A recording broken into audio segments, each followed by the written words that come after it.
ನಮಸ್ತೆ. ಪಡುಬಿದ್ರಿ ಸೆರಕೇರಿಂದ.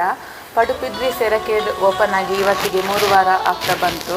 ನಮ್ಮ ಜೊತೆ ದಾವೂದಪ್ಪ ಅವರಿದ್ದಾರೆ. ಅವರೊಟ್ಟಿಗೆ ಕೇಳುವ ಸೆರಕೇರ್ ಹೇಗೆ ಆಗ್ತುಂಟಂತ ಥೆರಪಿ ತುಂಬ ಚೆನ್ನಾಗಿ ಆಗ್ತದೆ. ನಾವು ಸ್ಟಾರ್ಟ್ನಿಂದ ಬರಲಿಕ್ಕೆ ಶುರು ಮಾಡಿದ್ದೇವೆ. ಸ್ವಲ್ಪ ಎಲ್ಲ ಸರಿ ಆಗ್ತಾ ಈಗ ಕ್ಲಿಯರ್ ಆಗ್ತಾ ಬರ್ತಾ ಇದೆ. ಮತ್ತು ಸ್ವಲ್ಪ ನನಗೆ ಬ್ಯಾಕ್ ಪೇನ್ ಇತ್ತು, ಅದು ಕ್ಲಿಯರ್ ಅಂದರೆ 95% ಅಂತ ಹೇಳ್ಬೋದು, ಕಮ್ಮಿ ಆಗಿದೆ. ಮತ್ತು ಸ್ವಲ್ಪ ಇಲ್ಲಿ ಎಲ್ಲ ಉಜ್ಜು ಸರ ಎಲ್ಲ ಇತ್ತು, ನನಗೆ ತುಂಬ ಇದಾಗಿದೆ, ಕಮ್ಮಿ ಆಗಿದೆ, ರಿಲೀಫ್ ಆದ ಹಾಗೆ ಆಗಿದೆ.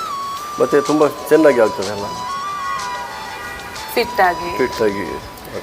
ಈ ಫ್ಯಾಮಿಲಿ ಅವರ ಜೊತೆ ನನ್ನ ಫ್ಯಾಮಿಲಿ ಬರ್ತಾರೆ, ನನ್ನ ವೈಫ್ ಬರ್ತಾರೆ, ಮಗಳು ಬರ್ತಾರೆ.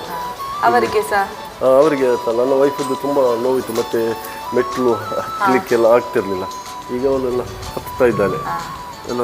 ಅವಳಿಗೆ ತುಂಬ ಇದಾಗ್ತಂತೆ, ಅಂದರೆ ಅವಳು ಸಹ 50% ಅವಳು ಹೇಳ್ತಾಳೆ ನಾವು ಎಲ್ಲ ಕಮ್ಮಿ ಆಗಿದೆ ಅಂತ ಹೇಳ್ತಿದ್ದಾರೆ.